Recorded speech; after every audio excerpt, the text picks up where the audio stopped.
Inside the Birds is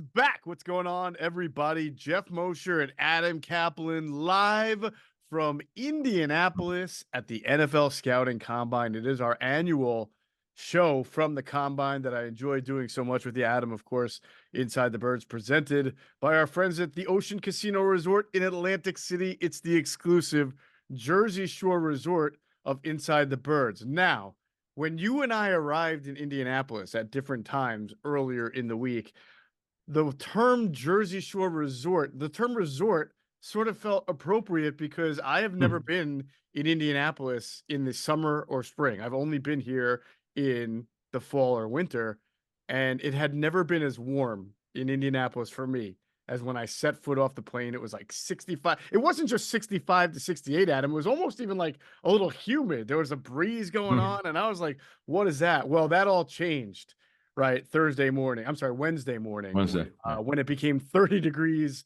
with, what do we got? I'd say like 40-mile-per-hour wind gusts, maybe 45. Yeah, so yeah, I don't know if it was that much, but see, when you're in downtown area, it's like a vacuum. Oh, and it was tough. So the good thing is, so they did this about 15 years ago or so. They put indoor walkways. So we're honestly, we're not staying at the same hotel, but you pretty much don't have to go outside if you don't want to. If you want to get somewhere, you could pretty much get anywhere you want by walking inside. So it's a cool thing because it does get very cold in winter. Though last year, because I stay for a while, I stay a little bit longer than you do. There was a 70-degree day last year.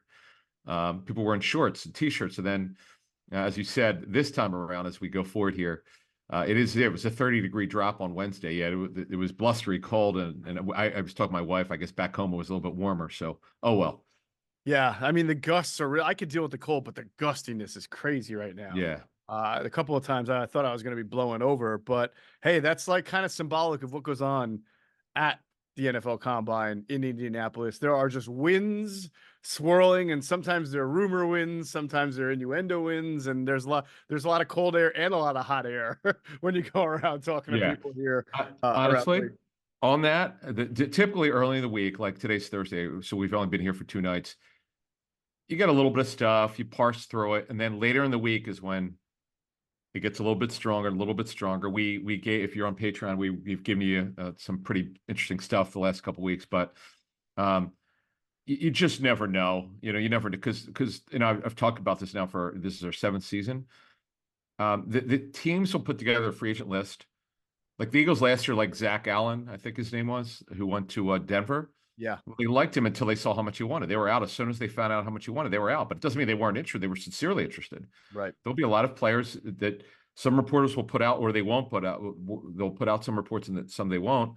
And fans, they were wrong. The Eagles didn't want them. No, they were right. The Eagles wanted these players, but once they heard how much they wanted, they were out. That's just the way it is. Right. No, you bring up a great point too about our content here at the Combine.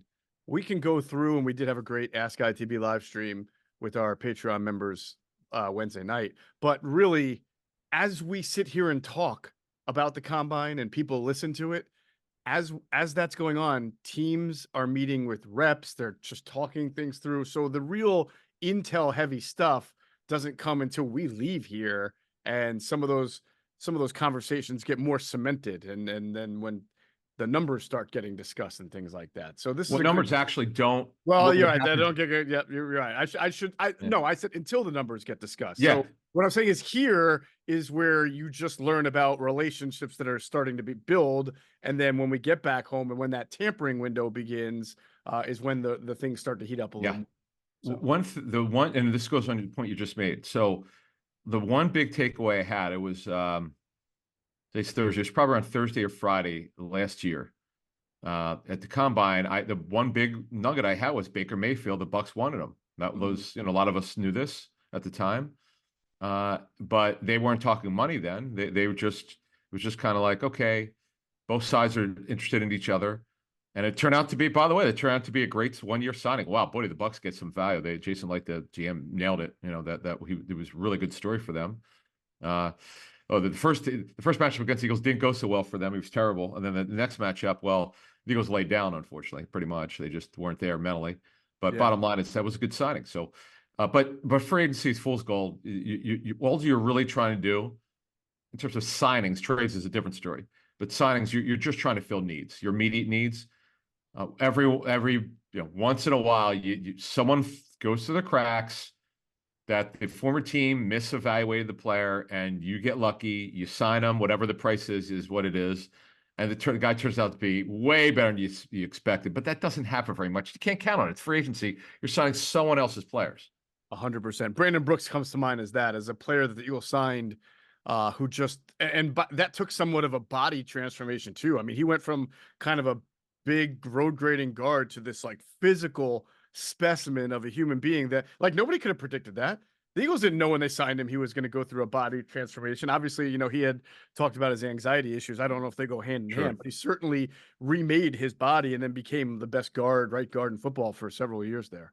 That one was, I believe, this is going back several years, but because I looked into that, I couldn't understand after. Now again, hindsight's whatever you want to call it, but we didn't expect Brandon to be one of the most dominant interior linemen for several years. Right. But because I remember checking in, I'm like, what the hell? What were the Texans thinking?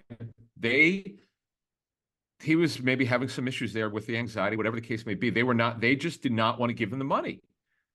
And Brandon, by the way, did not have. I know this is back in 2016, I think, is when they signed him. Yes, 16. Doug's first year, right? Yep, pretty certain of him. Yep. So if it was a decent free agent deal, but if I recall correctly, there were not a lot of teams in it.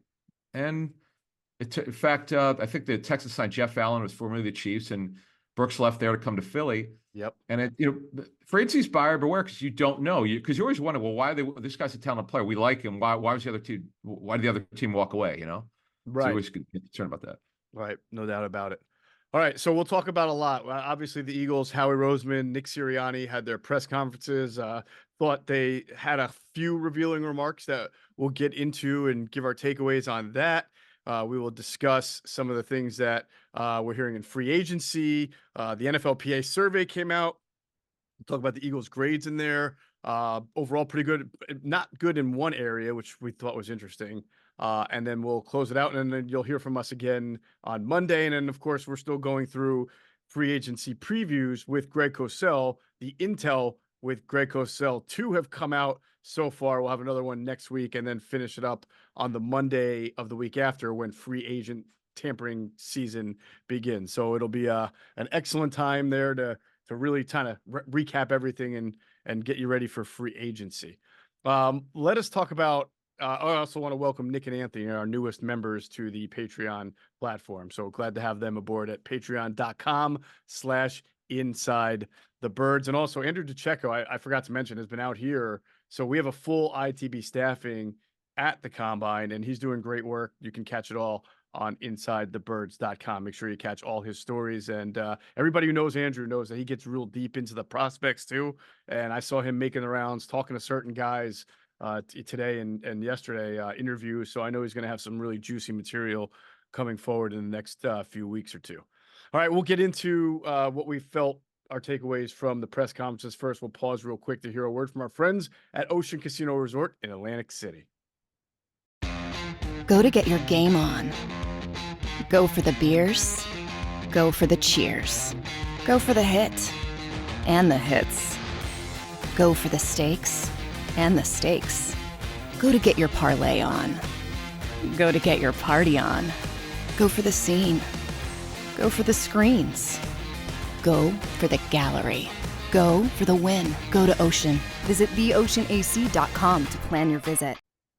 All right. Obviously, we came here, Adam, and big news with Haason Reddick trying to figure out the direction. And I thought that the Eagles' comments were very intentionally vague, but they weren't. And I'll credit you for bringing this to light. I mean, they certainly didn't.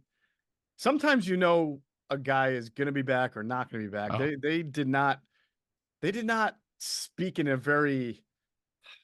I don't want to read too much into it, but I think if you were just an objective person listening to him, you would think, it doesn't sound like Haason Reddick's coming back based on the way they said things. I'm not saying he's not coming back. I'm just saying that the tone of the way they talked about it to me gave off a vibe where they're murky on that.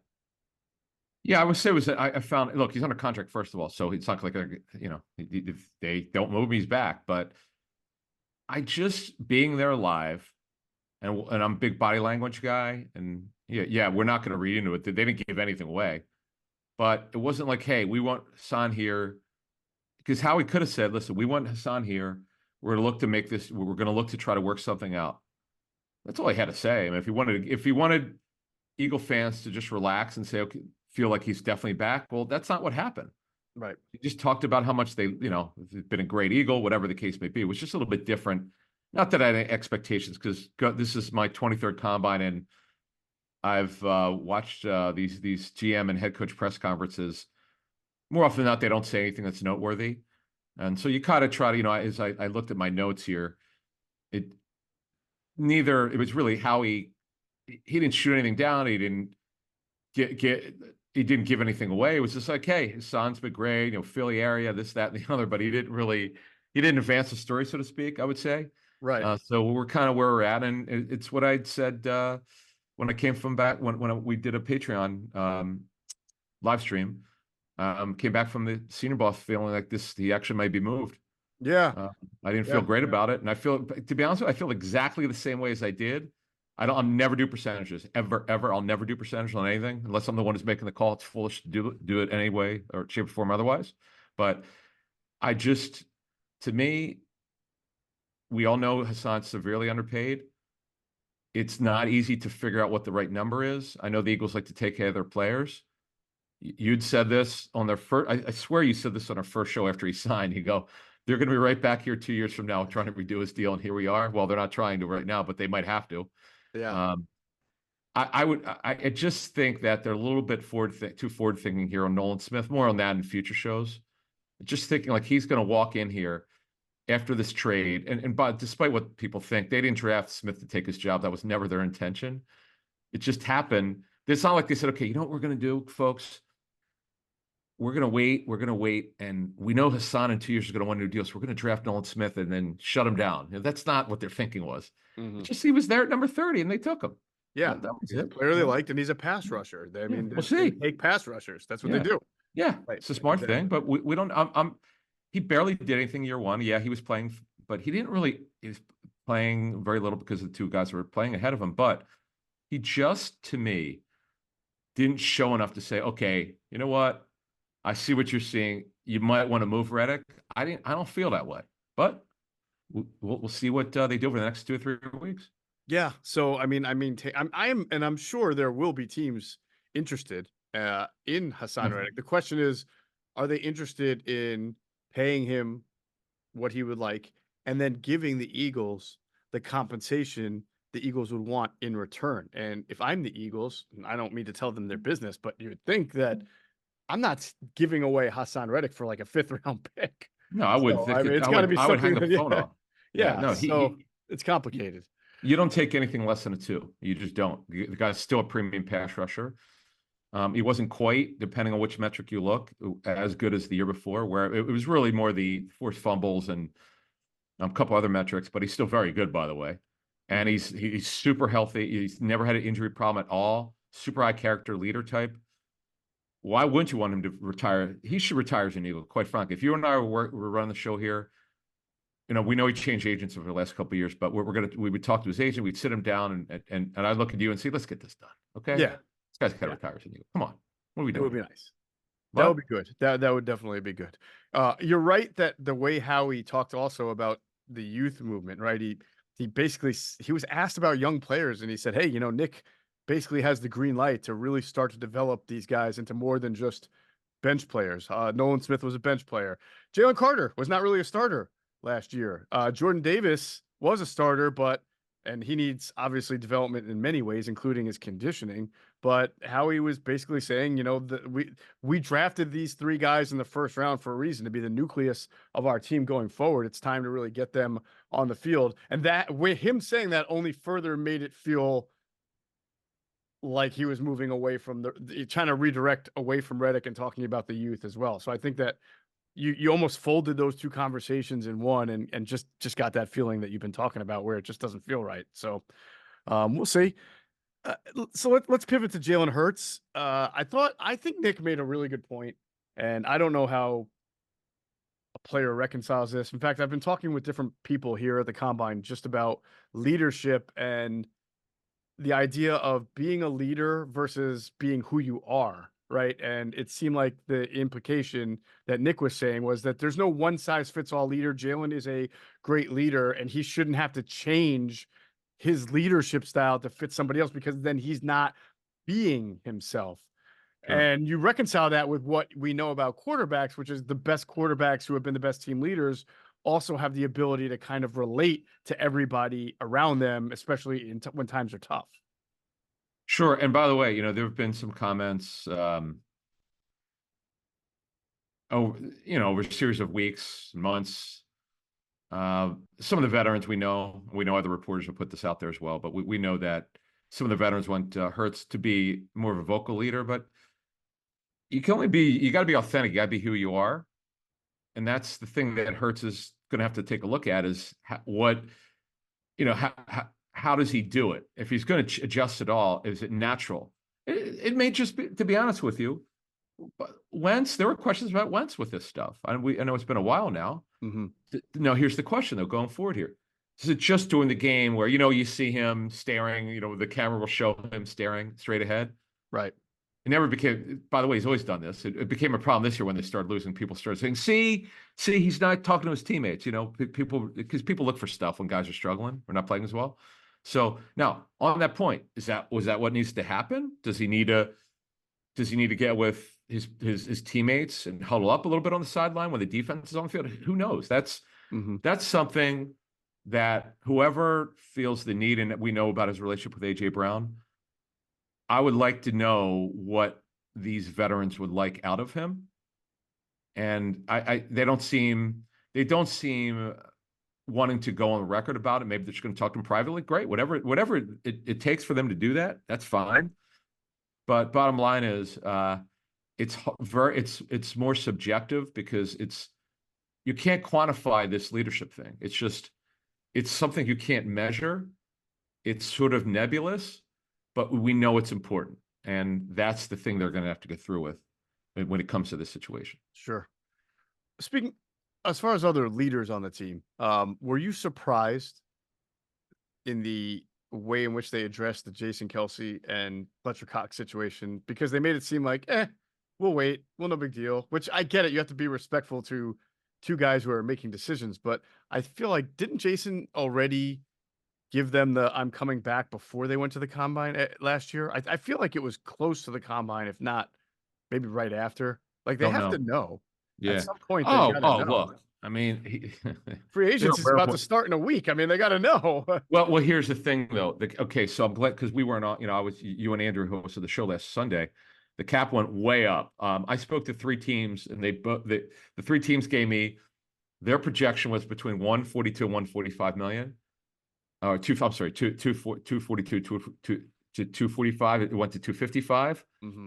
So the increase is 30.6 million. It was higher than people thought. These are guys who work for teams. Like, this is great, Right. Now, as we know, they have another poison pill in June. They've got a major roster bonus. So you're talking about when they need to know. Like, they need to know as soon as possible because they put him on the reserve retired list, and they can get whatever cap credits they need to get rather than waiting, as you're alluding to. Because they've got this thing hanging over them, and then with Fletcher, look, it's cool that Howie made it clear, like, hey, we'll wait for him to make that decision. And I know there's been speculation that Fletcher is going to retire. We'll see. It's a lot of speculation out here that he's going to be, but nothing concrete. Right. He just turned 33 last December. By the way, he played really well last season, and we know, and our Andrew DeCheck said the same thing, because he's in the locker room all the time. Certainly he's been a leader, big-time leader. In fact, we talked about this to start last season.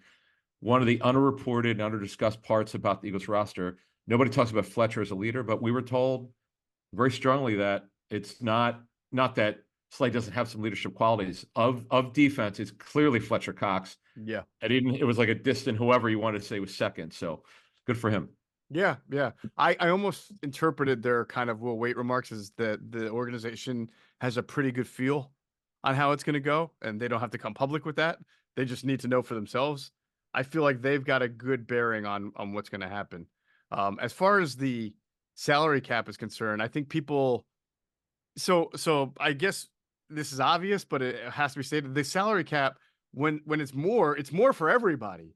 So it doesn't necessarily mean that any one team is in a better position to get a free agent than it was prior to the number coming out, because every team now has extra money to spend. So you're still Yeah. competing against the same teams, and they have more money just like you do. If anything, the Yeah, players benefit, which they should, right? sure. You might have to inflate tags because everybody else has got a little bit more money, so you pay a little bit more money for that player. So it's interesting on that point. You bet Adam Peters, the new GM of Washington, they have the most cap space projected again, Yeah. and by far, by the way. And he made a fair point. Just because you have more money on the cap doesn't mean you have to spend it. Like you don't start spending and see winning in March does not mean anything in terms of winning. There's no correlation. The teams have done studies. It's more individual players, not the aggregate total of amount of free agents you sign. Like in 17, the Eagles did a great job. Howie was incredible. I mean, but it wasn't like he signed like 10 players in March. If you go by the list, you mentioned Brandon Brooks, that was the year before though, but you look at Chris Long, who was released by the Patriots, Blunt, who signed way later. It's just that individual players that can make it work, but you got to be careful of bringing in too many players. And again, character matters. When you're bringing in players from other teams, you never know how they're integrate with your roster. It doesn't always work. Look at 2011. Yeah. No, it's funny that you bring up Adam Peters saying that, because as he was saying that, I was watching him say that, and I thought, you know what? He's about to go spend $1 billion.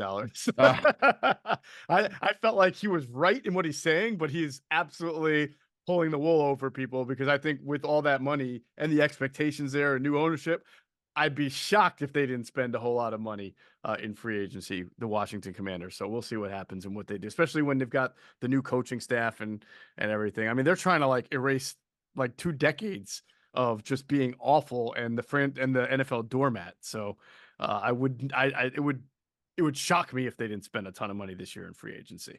Let's talk about some of the positions.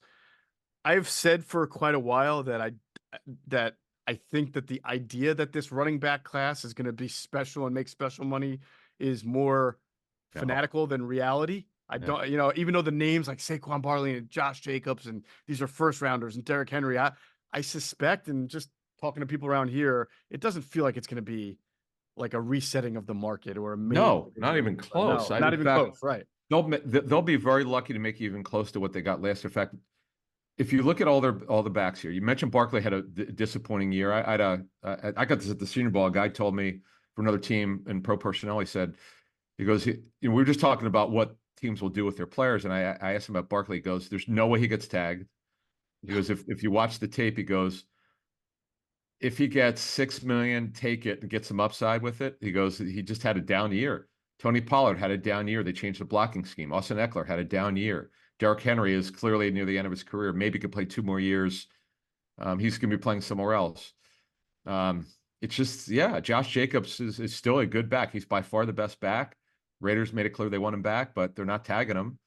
And it's, could he get $8 million a year? Could he get it? What is he going to have to? And here's another thing. Are they signing for 1 year? Right. No, well, I mean, I think that these guys are that's where I think the reality is going to set in for these guys, that they might get these 3-year deals, but that are really structured like one with maybe a little bit of guaranteed money in year 2, but it's going to feel more like 1 or 2 out of them. That's why, especially a guy like Derrick Henry, who's 30 years old and he's going to be 30, but he has a ton of tread on the tire, right? I mean, this guy has carried the ball more than anybody for the last 3 or 4 years, and it's not like he avoids hits. So, So last year, Miles Sanders made the most with what? What was it? 625, and here's the thing. This now, see, you mentioned 2 years of fully guaranteed money. I'd be stunned if any of them got more than 1 year of any guarantees. It makes no sense. Yeah. Why would the clubs have such leverage? I don't care if there are 50 backs out there. None of them are coming off good years. Leverage is coming off of you got to come off of a good year at that position, probably a great year. You can't have any injuries. You got to be in the prime of your career to get anything. So Man, good luck, man. But there's always one or two teams that do something stupid. So I feel like maybe Barkley and Jacobs might get a little in year two. We'll see. We'll see. But I I'd be agree with you. I shocked. think they're going into this thinking like, hey, we should get like something in the 11, 13, 15 million a year. And I don't even Who said that? Who was no, smoking? these guys want to get paid, like, Yeah. and I don't Oh, think you think play? Yeah, because I yeah. mean, anyone who thinks they're like Miles Sanders, and I understand these guys. No offense, Miles had a terrible year, but he was coming from a great year 2 years ago. If you look at this list here, right? They're called like fantasy football names. Jacobs, Barkley, Pollard, who 2 years ago was great. Yeah. Eckler has been a very good football player. Henry has been potentially a Hall of Famer. They're Barkley's past his prime, okay, due to injury. Didn't look right last season. Eckler's clearly the Chargers refused to extend his contract. They just gave him they rearranged the incentives. Henry is on his last legs, and here's the problem with Henry: he's a volume back. Other than Baltimore, who wants to run the football, where's he going? Where's he going? Where he could be the guy where he can get volume? Tough. I don't know. That's it. You just named the spot, Baltimore, right? Maybe that's all I could think. Yeah. So I mean, fans are out there thinking like, because I know I've seen it in social media. They're going, oh my God, Barkley, Jacobs, all these guys. But you got to look at really where they're at in their careers. They're just not the same. Jacobs is really, I'll say this much, Jacobs, not bottom 10 offensive line. The head coach who called the plays got fired midway through the season. Really, the week of the trade deadline, which is absolute insanity. Typical Raiders, right? But the dude is good. I mean, he's got something left. Like if I agree, he would be. I'll agree with you on one point before we move on here. If there was a back I'd give, okay, let's say it's 7 million plus incentives, and if I got other teams involved, if I know that, if I'm the GM, I might give him 2 million fully guaranteed of space salary next year. No more than that. Come on, man. These guys break down. I couldn't do it. Yeah. I'm listen, I am fascinated to see what happens. I think it's going to be really, really interesting. Real quick on tight ends. You have anything on tight ends as far as, we talked about the Eagles and their depth there behind Dallas Goedert. Yeah. They did re-sign Albert O. They have Grant Calcaterra coming back, and Jack Stoll is going to be, well, I guess Jack Stoll, they've got to work something out with him. Yeah. So as I noted a couple weeks ago, I thought it would be, and it is the lowest tender that you just get right of first refusals is 2.947 million. He's not going to get that money. Now, we'll see if they want him back. I would say it's not a guarantee from what I understand. They got to work through it. My sense is just being here, my early sense is that they're going to draft a tight end this year. Well, depending on how many picks they have, I'm not saying first round. Right. I think this is a year they actually, I know Calcaterra was a 6th rounder that was a couple of years ago, but he's kind of like on the periphery of the roster. He's on the roster. He's going to have to earn a roster spot here. Albert O's on a 1-year deal. Calcaterra's in his 3rd year. He's done very little. The thing that they've missed, I know that they Jimmy rigged it 2 years ago when Goddard got hurt. Stoll and Calcaterra and whoever else they had did okay, but man, the drop off from Goddard to the other guys is so steep. It's I just feel it's time. That they're going to do something. We'll see. Well, it was similar when they drafted Dallas Goedert. They traded up in the 2nd round to get over the Cowboys so they could get Goddard, and had him behind Ertz for a while. And who knew, that eventually it wouldn't be too much later that they'd be giving him the extension and making him the number 1 tight end. It is a decent draft for the day 2 tight end. I know there are a couple of kids. Andrew Checo's talked about. Greg Cosell will get on. Yep. The next intel with him. There are some pretty good prospects in this draft. I mean, they're not taking Brock Bowers in the 1st round. We know that. So I'm just going to eliminate that right off the bat. But there are some good prospects in this draft at that position. All right, we'll move on in a second. First, whether your resolution is to save money, eat better, or stress less, HelloFresh is here to help you do all 3. Say hello to your most delicious year yet with fresh ingredients and chef-crafted recipes at a price you're going to love, delivered right to your door. So you've actually resolved to sit down and eat dinner around a table. But what do you do about those nights when your schedule is jam-packed? Well, that's when you turn to HelloFresh's lineup of quick and easy meals. That includes their 15-minute recipes designed to help minimize mealtime stress. We love those 3 words. Minimize mealtime stress. Every time we eat something from HelloFresh, whether it's quick and easy or one of their regular types, we're blown away by the freshness, the taste, and the overall quality. So many good options out there. If you love steak, if you love chicken, if you're a vegetarian, if you love seafood, so many great options and great deals like this. If you go to HelloFresh.com/EaglesFree and use the code EaglesFree, you get free breakfast for life. That is 1 breakfast item per box while your subscription is active. So free breakfast for life at HelloFresh.com/EaglesFree and use the code EaglesFree. It's all one word, lowercase EAGLESFREE. Act now for America's #1 meal kit. Adam, I wanted to also ask you this. It was kind of an interesting conversation back onto the press conferences because this is the 2nd or 3rd time Nick Sirianni has referenced Kellen Moore's offense, and it's they call it our offense, right? But it's really he presides over it. But there's a marriage. He keeps talking about the marriage of schemes, and you and I keep saying, but what he does is not a whole lot like what you do. So what are we marrying here? The Philly. What's the tush push? Is that it? Is that what we're doing? We're marrying your short yardage offense with everything else that Kellen Moore does, because the whole motion, right? We wonder about, and the going under center. Oh, Is that getting married in? well, it better, because Kellen Moore, from talking to people who work with him, the formation variation. Yeah, yes, he's heavy 11 personnel. That's his background. A little bit of 10, by the way, which is 4 receivers, 1 back, no tight end. A lot of motion shifting. So yeah, Nick's got to be careful here. I mean, he's supposed to, this guy Moore's supposed to get autonomy with his scheme, do whatever he needs to do. I mean, I can understand Nick. Obviously, he's the head coach. He should have some input. He's an offensive guy, but you got to let Moore bring in a scheme, and they're changing the scheme here. It is what it is. Nick's got to back off. That was a little bit worrisome to me. It's not the first time he said it. I don't know if he's got.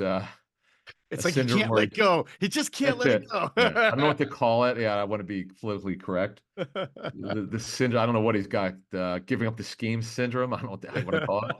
But it's just, yeah, man. You can't do that, man. You just can't do that. Let him bring this in. Him and Prescott did very well. It's too bad that they got beat up on offense with the Chargers. But man, with these 2 great receivers, this tight end's pretty good. They'll get a 3rd receiver. I'm not worried about that. They know they have to do that. Yeah. And by the way, one thing I do want to mention: good for Roseman to admit they need to do a better job at corner, as he talked about in the press conference. He threw that in there. He knows he's got to do a little better, because we know they played the young kids, and this was not their plan. He didn't want to take a shot at Bradbury, but that's why they played. And I mean, sometimes with regression with a veteran, you get to know that these kids can at least contribute. They're not starters, but right. That at least they played. But that was something that Howie threw in there. Actually, the funniest thing before we move on here, and I don't know if you caught it. So the great Dom DeSandro was there, as he always seemingly is everywhere when the Eagles are traveling, and just by chance, John Lynch, the 49ers GM, was speaking at the same time as the Eagles were. Yeah. And Dom goes over to the podium and he goes, "Hey, I'm a big, what are you doing over here? I'm a big 49ers fan." I was like, no, he didn't say that. No, he didn't. And so Dom, I'm just like, this is just ridiculous. What were the chances? It was so great. Someone put it on Twitter, because I was hoping someone got it, because I thought it was phenomenal. Everybody laughed. And it was good to see D'Amico there. D'Amico sent something over to Howie, and Giovanni, the podcaster. Yeah. And Howie turns to me, he goes, "Let me guess, you're going to ask about a linebacker." Howie gets it. That was great, man. Hey, Gio holds him accountable. His first question was, "How do you plan to fix he basically said in nicer words, how do you plan to fix that mess of your team?" That kid is so good. I got to tell you. See, is he from Philly? I believe so, but I thought the family, don't quote me on this, but I thought that they actually moved to Indianapolis. When Carson came here, because remember, they're very close with Carson, the Wentz family. Okay. Or Carson, at least. So yeah. But that was awesome, and it took me a couple minutes to figure out what was going on. I was like, this is just fantastic, because quite frankly, the press conferences were kind of boring, because we don't know, but we're still in sort of neutral with Reddick. We don't quite know what's going to happen. We have our theories, but we don't know for sure. We don't know. We really don't know. We'll see. He's on a contract. We'll see what happens. And then, we got the Cox and Kelsey. That was good. That was a little bit of information. Mhm. I don't, we just mentioned Sirianni trying to marry the schemes. He can't be doing that. We'll see what Nick does, but it's Kellen Moore's run here. He's calling the plays. There's no interference there. I can't really look forward to seeing that. And I'm looking at my notes here. I don't remember Howie addressing the terms because the cap's going up to 255.6, 30.6 increase. Did he mention?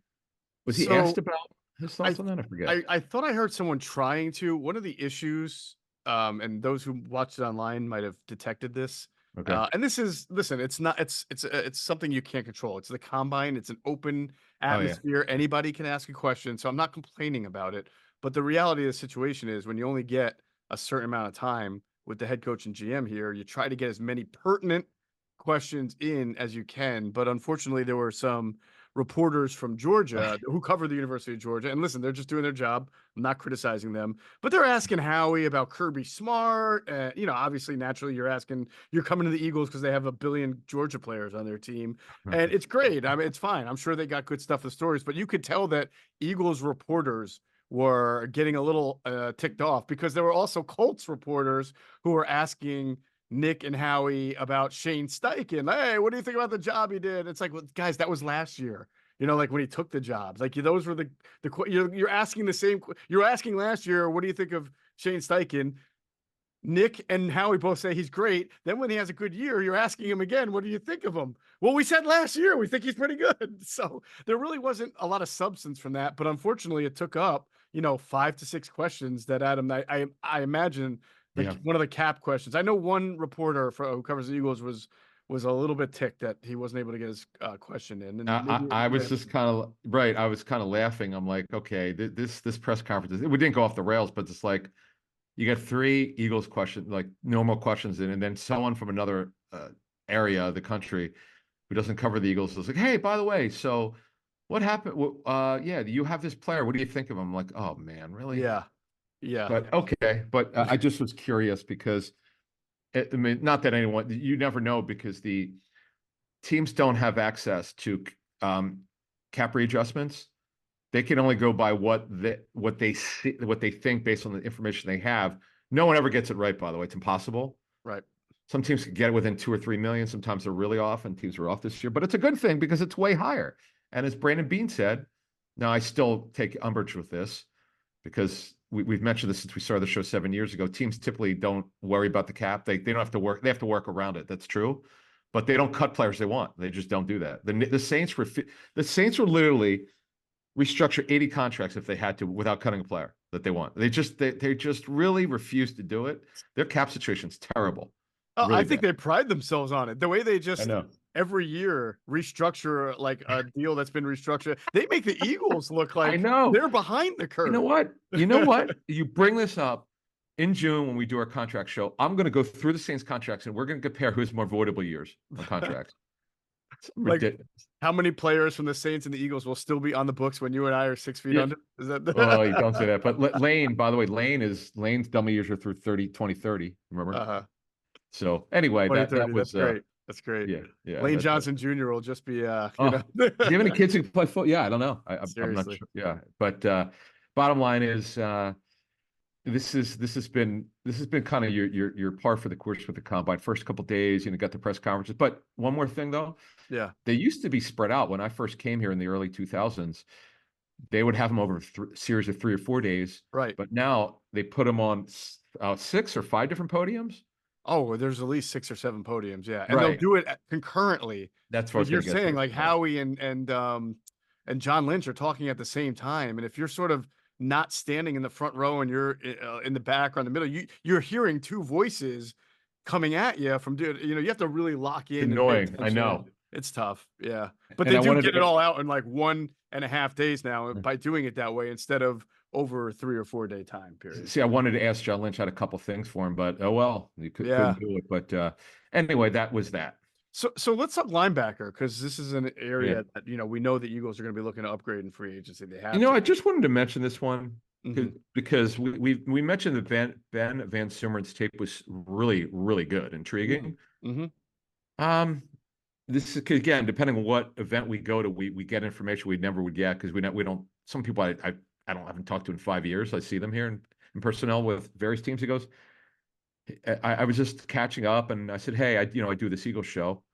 What anything? Because I know you watch teams that are not yours, and he said 57. I'm thinking, wait a minute, is that T.J. Edwards? He goes, no, the kid from Michigan State. I'm like, Van Summer, yeah. What do you think? He goes, oh, that kid's tape was fantastic. I'm like, Yeah. which tape? He goes, no, the tape that he played against New York. I'm like, oh wow, really? What did he broke it down.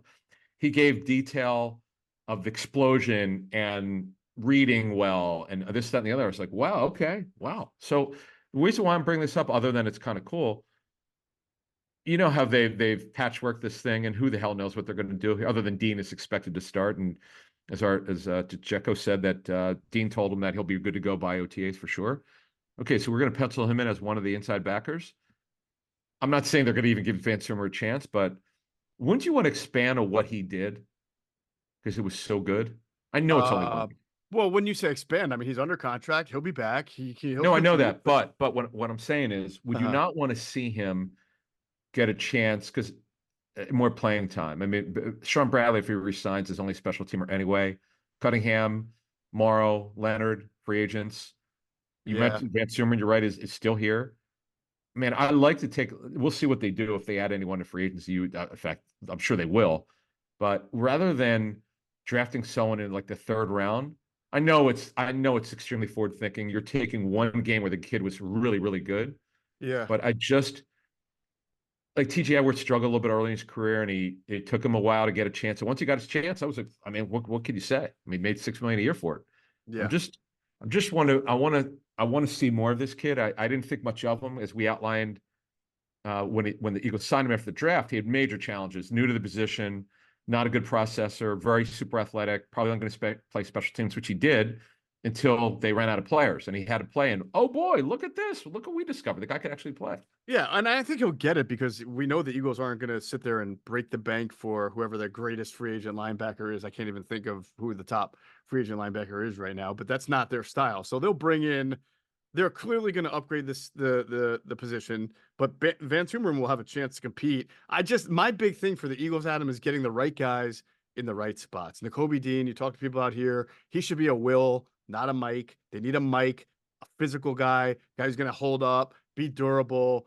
Nakobe should play the Will. I think Ben Van Sumeren probably also fits in because of his athleticism, but he's not the biggest guy either into that Will category. And so maybe if Nakobe's not doing well, or if he gets hurt, right, then you can get Van Sumeren in there. But they really need a Mike. They need a strong, experienced Mike linebacker, especially for Vic Fangio's scheme. Well, Zach Cunningham would be that guy. In fact, that's really what they envision. And then, well, I was thinking something better though in free agency than that. Well, he was just hurt. I mean, I know, but like you got to take that into account. It's not. I know. Just no, I get you. I know. Honestly, they got to stop the patchwork stuff. This is another thing that when we reflect on some of the issues they had on defense, how much patchwork did they put together on this team last year? Pretty much everybody from the linebacker to the safety to the corner spot. Yeah. Yeah. It's just, come on, man. I mean, the offense, it's beautiful. What can you imagine if they actually matched the offense in terms of skill, just talent? This is a Super Bowl team again. I understand you can't get every problem solved in one offseason. As John Lynch told me years ago, it's actually in his office. Can't solve every issue in one offseason, but man, just at least piece by piece it as you go along here, add building blocks here. But it feels like everything they did well leading up to 2021 and 2022 with Gannon, as far as developing T.J. Edwards, getting Kaiser White, developing Marcus Epps, trading for C.J. Gardner-Johnson, everything they did right there. Finding James Bradbury in that defense that year to work for him, it felt like they undid it all with their moves. And by the way, Howie did acknowledge that too. He took finally, which he didn't do, I thought, in the first press conference. In this one at the combine, he did acknowledge that some of the moves he made did not work out. He said, I don't have the exact wording, but he said he didn't do a good job replacing the guys that they lost. I'm paraphrasing, but yes, that was the gist of it. 100%. Yeah, that was, here's what happened. I'm not making excuses for anyone, him or Sirianni, but the first remember that they had no energy either of them. That first press conference after they lost to Tampa, it was terrible. They just didn't have anything.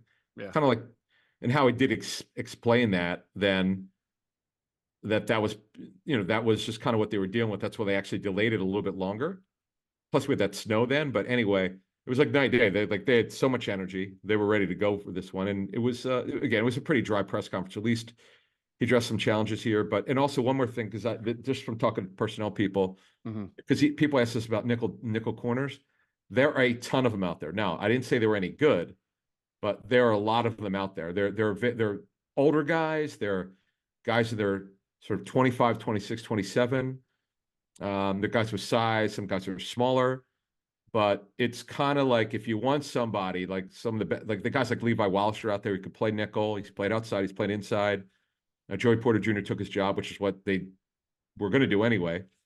They knew that Wallace really shouldn't be starting, but there's a lot of guys out there. It is absolutely a buyer's market. We're told, like it's again, there are like 15 of them out there. It might be more depending on how you look at it, but it's what you're willing to accept. That's the problem. There's always a reason, folks. If players get out there in free agency, doesn't mean that they're always right. Teams more often than not, they're right. Why they don't re-sign players? 100%. All right, we'll finish it up with this report card on the Eagles. We'll pause real quick to hear a word from our friends at Sky Motor Cars. Sky Motor Cars in Westchester is a different sort of dealership. All it takes is one look at their Highline pre-owned vehicles that people all over the country want and need. Owner Brett Schulter, make sure you don't spend a dime of your money before you purchase the car. Sky Motor Cars allows you to make all the decisions regarding your next vehicle. At Sky Motor Cars, you never have to spend more than necessary. Visit SkyMotorCars.com today or call 610-918-7225. And if you happen to go into Sky Motor Cars out there in Westchester, PA, make sure you tell them Adam and Geoff sent you. You will get a great deal. So this report card is a relatively new thing. I think this is year 3 or 4 of it, Adam, where the NFLPA surveys its players and then produces a report card based on about 7 or 8 different criteria. Is that right? Okay, I know this. I only looked at the last 2 years. I can't speak to it before that. Right. So, but they rank all 32 teams. The Eagles finished 4th, higher than last year. And the one, okay, we'll just go over the grades very quickly here. And unfortunately, I think treatment of families was an issue last year. They got a C in that one. But food cafeteria A. I think you and I have eaten their cafeteria. I know I definitely did. Oh my God, it's an amazing, phenomenal hit. Nutrition dietitian B, locker room B-, and we'll get to that in a minute. Training room B+, training staff A-, that's important. Weight room A-, it's important. Strength coaches A-, that's important. Team travel C, we'll get to that. 19th ranking, that's not good. This one was interesting. Head coach got an A. So, it's not what I was thinking. With all this stuff to come out the last couple of weeks. Yep. What are your thoughts on that? I sort of, I wonder about these report cards in general. I wonder if guys take them very seriously or just it's something I got to do and I fill out a bunch of grades and are they asked to evaluate the head coach in this kind of environment as a coach or as someone how they treat you? Because there's no denying Nick Sirianni treats his players well. I don't think anybody would ever doubt that, but so I'm wondering if this is a grade for how they feel about his adequacy as a head coach or as a human being because all the other grades are about the environment, how's the food, how's the nutrition, how's the locker room. This isn't about how competent you are. You could be a terrible team and go 0-16 and still score really highly on a lot of these categories, right? As long as you have a great nutrition staff and diet staff and cafeteria. So I don't really don't know how to interpret the A as head coach other than I do think the team likes Nick Sirianni, but I've never thought that they didn't like him. So they said they added head coach this year, but it doesn't say what the criteria is or how they came up with that on your point. That's a great point you make because I would like to know how they did that. I'd just like to know how they came. Now the grades are from A+, no one got any A+, to F. So the weighted scale for the overall grade was club owner 15% was the highest, by the way. This of how they of the weighted scale for voting. 15% club owner, head coach 10%, team travel 9%, strength coaches, weight room 9%, treatment of family 6%, cafeteria 9%, dietitian 6, 9%, locker room training 9, training staff 9, weighted on the weighted scale. So here you go with with the Eagles here. Here's the write up from, and by the way, it's J.C. Treader just retired and really good player, formerly of the Browns and the Packers. So he commissioned this one. So here's the overview of the NFLPA's evaluation of all these grades. The Philadelphia Eagles finished the year ranked 4th in overall team survey. Survey respondents consistently grade the staff high. Strength coaches, training staff, head coach Sirianni all received extremely high grades. The players have a lot of faith in the club owner Jeffrey Lurie's willingness to continually upgrade the facilities. Jeffrey Lurie's just a great owner. I mean, he's just so good to his players. Now we could debate his getting too overly involved on coaching decisions, but that's another story. But that's not what this is about. Exactly. But last year the survey highlighted that the Eagles had the Eagles had some of the smallest hot and cold tubs in the league, and this offseason the team upgraded their tub room, which the players appreciated. See, they responded to that. That's good. Mm-hmm. Now, here's what's left. The players mentioned 2 priority areas that they would like to see upgraded as soon as possible. First is the team's travel setup. This one concerns me a little bit. Those of us who've flown, you and I both, players feel crammed in the back of the plane while the staff sits in first class. Your players are playing. What is this? Yeah, that was interesting. Okay.